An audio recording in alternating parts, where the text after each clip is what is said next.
सोलापूर जिल्हा news channel प्रमुखपदी आणि सातारा येथील सौ अनिता प्रवीण भोसले बर्गे यांची सातारा जिल्हाध्यक्षपदी आणि सौ सुषमा दिलीप आलेकरी यांची सातारा जिल्हा पत्रकार न्यूज मीडिया प्रमुखपदी तसेच श्री रंगराव बने यांची कर्नाटक बेळगाव जिल्हा न्यूज मीडिया प्रमुखपदी आणि श्री युवराज पाटील यांची कर्नाटक बेळगाव जिल्हा अध्यक्षपदी निवड करण्यात आली। यासाठी पश्चिम महाराष्ट्र विभागीय सचिव बार्शी सोलापूर येथील श्री अशोक मोहिते सर यांच्या सूचनेनुसार बेळगाव, सातारा, सोलापूर आणि पुणे येथील नवीन पदाधिकाऱ्यांची निवड जाहीर करण्यात आली।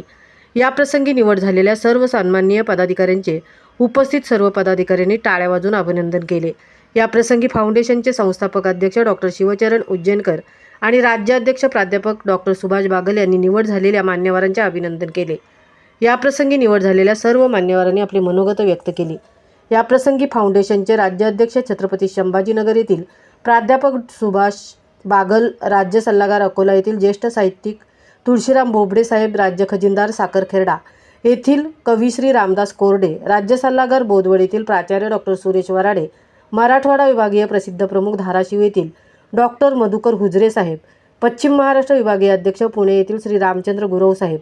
पश्चिम महाराष्ट्र विभागीय सचिव बार्शी सोलापूर येथील श्री अशोक मोहिते साहेब, नाशिक जिल्हा संपर्क प्रमुख प्राचार्य डॉक्टर कृष्णा शहाणे सर, उत्तर महाराष्ट्र विभागीय संघटक नाशिक येथील डॉक्टर रमाकांत जाधव सर, पुणे जिल्हा उपाध्यक्ष जगन्नाथ बुडखले,